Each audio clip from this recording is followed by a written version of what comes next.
Let's get started for today. Thank you everyone for joining. Happy New Year to all of you. I hope you guys understand that New Year's resolutions are not about motivation, they're about discipline.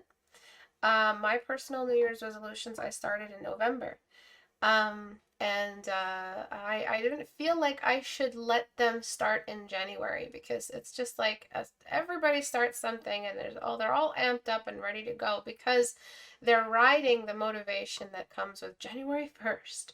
But if you remember that practice, discipline, habit building is what gets you to the next level, you won't care what January 1st is. You'll start something because you have decided it's time for you to start it. You start something because you decided it's time for you to change that part of your life, whatever it may be. So remember, discipline goes a long way. And discipline is just that inner voice in your head that says, no, I'm not taking your bullshit today. You're going to do this thing we promised ourselves that we're going to do, and we're going to do it. That's what discipline is. I wanted to start with a couple of announcements. The first and most important announcement is that Portrait Studio is on sale, and it won't be on sale forever. It's on sale at 55% off. So go and grab your copy if you can. It's $39. And my masterclass is also on sale at 50% off. It will only last for a week to 2 weeks more. You guys will see me use a little bit of Portrait Studio today, but you can control the camera, you can control the lighting, you can control the models. You have tons of models, tons of lighting settings. People are always asking me, can it control the camera? Can it? I'm like, yes, it can do all of that and more.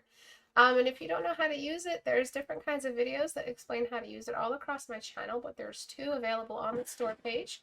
Let's take a look at this 14-day challenger, because this is someone who's been around for a while in the critique hour. She's popped up a couple of times, and holy cow, look at their day 1, and this is their day 14. And what I'm amazed by really is just first of all, the discipline and the dedication, but also like the brushwork. Like if we compare day 1 to day 14, just take a look at how she transitioned from a darker gray to a slightly lighter gray to represent that fat buildup. Look at that.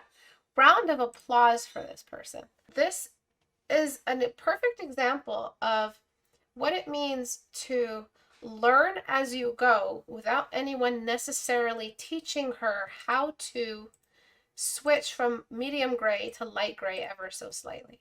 This is what it means when, as you do it, you learn more on your own, because your brain is a miraculous organ that is doing most of the learning for you. You don't have to facilitate the learning process. Write that back to me. You don't have to tell your brain, yo, learn this. Your brain will do a lot of it for you. There's a lot of back end work.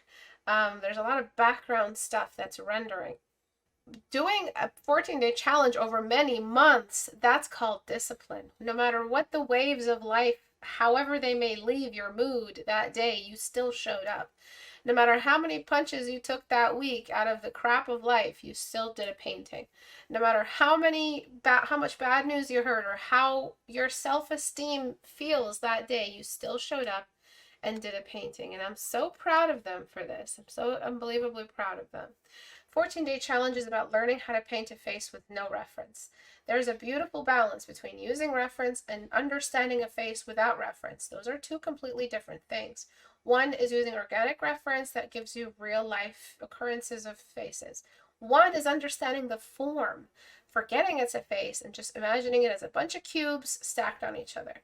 So the beauty of the 14-day challenge is it gives you a balance of both. But you first have to learn how to use the latter, which is how to paint a face based off structure alone. What is the eye? It's a hollow thing with a ball in it. What is the nose? It's a rectangular prism or triangular prism, or however you want to see it, or cylinder. What is the mouth? 2 cylinders stacked on each other. What is the head? A sphere with rectangular cutouts on the sides. With the light top down, how do those forms stack on each other and cast a shadow? That's imagining the face as a structure. And then once you understand all that, there's no reference that can sneak up on you and be too difficult to draw. It'll actually be really, really easy to draw because you know already the architecture, the mechanics of how a face works, which shape to go to. Those shapes, you understand them more by doing more form studies. So I'm going to critique her 14th day, and I'm just going to talk about where you kind of could use a little bit more help and where you are doing wonderfully. So for off the bat, I can't lasso properly. Why? Because the background or the head at the top is slightly too bright. When eyes look like they're just phasing out, they're kind of just spaced out, they remove from the realism significantly. And then there's the eye socket structure. So what you did, I'm going to use my chisel brush. What you did is you added shadow around the eye socket. What you should have done is this instead. You should be separating the eye socket. So I'm tilting my canvas to engage the angle.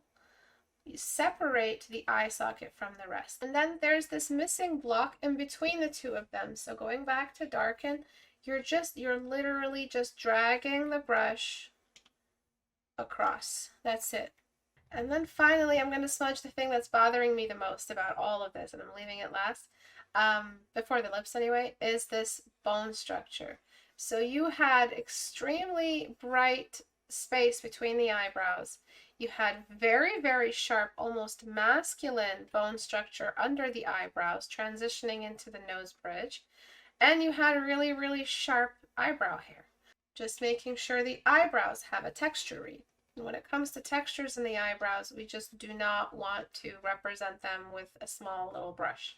I know that logically shrinking your brush and brush stroking every little hair clump makes sense, not even the clumps, just like the individual hairs, but it doesn't work like that because we don't see a bunch of hair lines when we're looking at eyebrows. We see chunks of hair combining together, sticking together because of the oil there, all of that.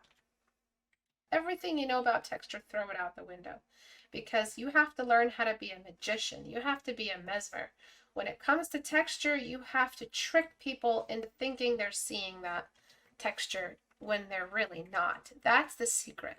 Why is that? Because I'm representing what the eyes saw, a complete surface, just on the surface. What would eyes have seen if they looked at eyebrows from a distance? Texture is all about illusion. Be an illusionist. Okay, so radial shading for the mouth, super easy, full black, low opacity, and we're starting with a brush stroke we can barely see. Can you see it? No, but it's there, it's making a difference. And brush stroke number 2, number 3, number 4, and all of a sudden you are seeing real fat represented as a dimple on the edge of the mouth. It's just amazing. Before, after. Before, after.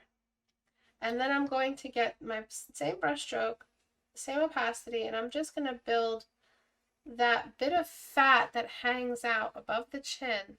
And it's like the shadow of the ball of the cylinder of the lower lip. Again, before, after. Isn't it beautiful?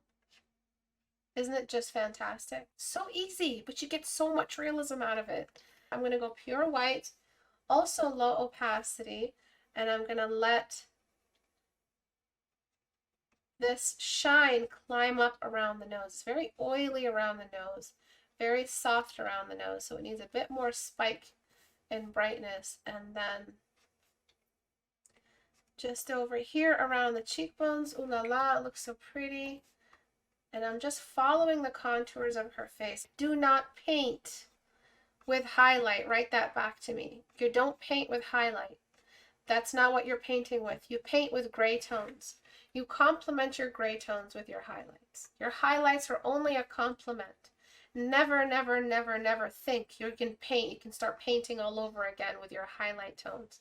Your highlight tones are just there to represent textural presence or change of surface texture, meaning the sudden hydration. You can have a whole face that's covered in powder that has absolutely no reflection of light, and it's still realistic. Remember, do not paint with highlights. That's not what you're here to do. Highlights are just there to complement any altitudes that we have in the contour. So before, okay, after. So just pick a spot and look at the before and after. Right, you got a little more to go. Look at the eyebrows, man. All right, that's too much texture. Look at what happened. Look at the eyes. They're no longer important. Once you have texture like this, fighting for attention, the eyes are no longer in focus. The eyes are no longer important, which is not acceptable. So before, after. Before, after. The nose, to see that muddiness, that nosebleedy type of muddiness around the nose. The cast shadow should not be the same value. And then the lip corners, right? And the highlights and the edges of the nose. Okie dokie. So thank you everyone for watching. Portrait Studio is still on sale. Please consider grabbing it. It's amazing. It lets you control the lighting, the camera, and the model. If you want your work critiqued and you're not sure how to get on these videos, just go to istebrak.com and click on the subreddit icon here, or go to the community tab and click on the Discord server here. We chill almost nightly on the Discord server. We game, we league, we chat, we critique each other. And that's it, really. Thank you, everyone, for joining. Portrait Studio will only be on sale for a couple more weeks. And if you learned something today, please, please, please, please consider joining as a $1 patron. I know it's a very small amount, and you may think, oh, it's too small. It's not going to make a difference if I join. But if everybody says that, then nobody ends up joining. But if you guys believe that you make a difference along with everybody else who joins, it really does keep the channel going. It keeps it supported, and it keeps it independent. Thank you, everyone, for joining. I'll see you guys next class. Bye.